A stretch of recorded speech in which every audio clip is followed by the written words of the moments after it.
Bonjour les enfants, c'est papa. Mon mur est un asile psychiatrique à ciel ouvert et ma salle d'attente est toujours bondée. Bienvenue à la clinique les enfants. Après le préfet du Vouri, Monsieur Mvoro Silak, Monsieur Mvoro Silak Marie, qui interdit la circulation des motos taximans à titre onéreux. D'ailleurs, c'est ça qu'il appelle les bensikineurs, qui leur interdit de circuler.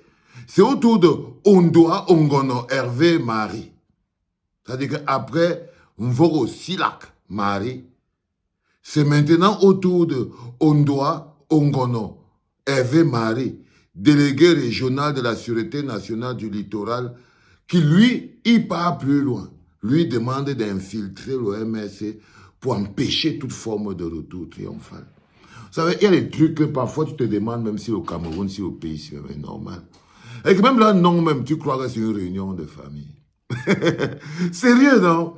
C'est-à-dire qu'ils s'appellent tous les deux Marie. C'est-à-dire que l'autre, le préfet du Mvouri, il s'appelle Mvoro Silak Marie. Et le délégué régional à la Sûreté nationale du littoral, lui aussi, lui s'appelle Ondoa Ongono Hervé Marie. Lui demande d'infiltrer l'OMRC dans un seul objectif, empêcher le peuple de prendre place dans l'équation. Je vous le dis toujours, pour faire 42 ans de pouvoir, la première chose qu'il faut faire, c'est qu'il faut que le peuple ne se sente pas concerné.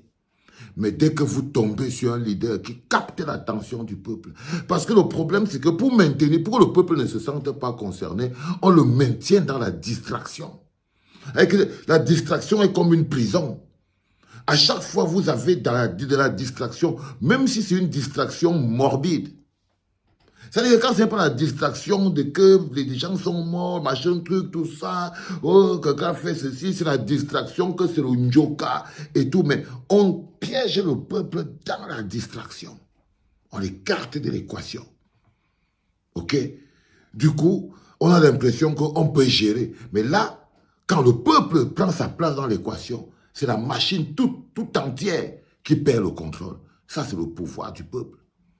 Et quand le peuple donne son attention à quelqu'un d'autre, cette personne-là devient le point sensible. Je vous l'ai dit, les enfants. Le gouvernement de Paul Biya n'a qu'un seul mécanisme pour se maintenir en place. C'est de repérer son opposant le plus dangereux et de mener toute la bataille de ses forces pour le dénigrer, pour l'isoler, pour le rabaisser, pour le calomnier. Parce qu'ils n'ont pas un programme de développement. Ce n'est que misère, souffrance et désolation. Résilience. Et celui qui dérange, on le fait. Vous voyez par exemple qu'il demandait aux gens que non, oh, si vous sortez dans la rue, on va vous tuer. On demande que la rue tue les gens. Est-ce que la rue tue les gens? Depuis quand marcher n'est pas un crime? Pourquoi c'est qu'on empêcherait les gens d'aller marcher si marcher n'est pas un crime? Bon, maintenant, si toi tu marches dans la rue pour aller prendre Maurice comme toi à l'aéroport et le ramener à la maison, est-ce que ça mérite donc qu'on te tire une balle dans la tête? Mais non, pas du tout. Pas du tout, les enfants. Ça, c'est quand le peuple essaye de prendre sa place dans l'équation, on commence à le menacer pour le rechasser de l'équation.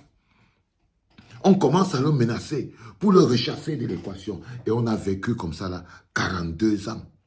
Brimé par les préfets et les sous-préfets. C'est-à-dire que tu te lèves d'une ville comme Douala, on te dit que le préfet du Vouri, c'est Mvoro Silak Marie. Vous voyez ce que je veux dire? On te dit que non, le délégué à la Sûreté nationale, c'est Ondoa Ongono Hervé Marie. Il est délégué à la Sûreté nationale. Tu vois, si c'est pas un Mvoro, tu vois des choses comme ça, là, on est sur un Ondoa. Ils s'appellent tous Marie et tout, mais c'est pas normal. Ce n'est pas normal. Ce n'est pas normal, ça donne mauvaise impression, ça donne très mauvaise allure. Hein, ça donne très mauvaise allure. Avant ça, on avait le grand professeur Magloire Ondoa. Ouais. Et qu'à un moment donné, le peuple doit pouvoir se dire que non, il y a quelque chose qui n'est pas clair. Il y a quelque chose qui n'est pas clair. Il y a quelqu'un qui manipule, même la tribu. Il manipule les choses sensibles pour se maintenir au pouvoir. Le prix de la conservation du pouvoir. C'est-à-dire qu'on vous dit qu'il n'y a pas le tribalisme au Cameroun, mais il y a des gens qui ont la capacité d'instrumentaliser le tribalisme. Parce que le tribalisme est une arme que Paul Biya utilise à délectation. Et parfois, les premières personnes qui sont victimes du tribalisme comme arme politique, ce sont même les gens même de la même... Partez à Comdeu, non? Allez à Comdeu. Allez à Sanmelima. Allez là-bas, vous allez voir comment c'est que les gars vivent comme les guenons et les hirondelles dans la forêt. Allez là-bas. Et vous voyez les enfants, le visage est froissé par le whisky en sachet. Vous les voyez là, ils sont là, hein, ils se mettent au bord de la route pour applaudir Pomba. Les gars sont totalement dans l'enclavement. Mais on utilise le tribalisme comme par exemple on doit.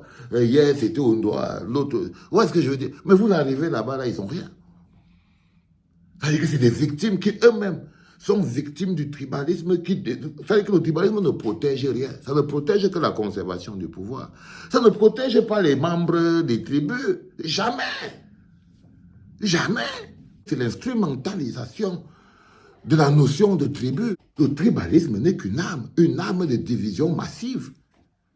Une arme de division massive, la plus grosse arme de conservation de pouvoir. Elle n'aide que le détenteur du pouvoir, le reste c'est des pions. Nous sommes tous logés à la même enseigne. Vous voyez ce que je veux dire? Et ils focalisent sur un seul mec, Maurice Kamto. Ils peuvent vous parler des opposants, monter, descendre. Vous, le peuple, vous devez avoir les yeux ouverts. Vous devez comprendre qu'aujourd'hui, l'heure est au pouvoir au peuple. Dès que tu as l'information, tu n'es plus le même.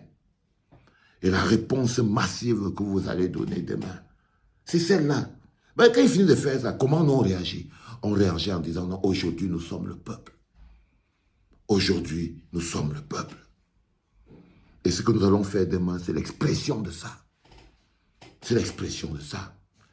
Maurice Kamto n'aura la force que celle que le peuple lui donne. Il n'a la légitimité que celle que le peuple lui donne. Parce que le pouvoir et tout le reste appartiennent au peuple. Ils sortent la police, ils sortent des décrets, ils sortent tout ce qu'ils veulent. Parce qu'ils savent qui est la clé de la libération du peuple.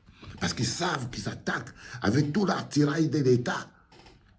L'administration, la police, les forces armées, ils s'attaquent à la même personne. Même ça là, devrait vous donner à réfléchir. Même ça devrait vous donner à réfléchir. Allez les enfants, c'était papa.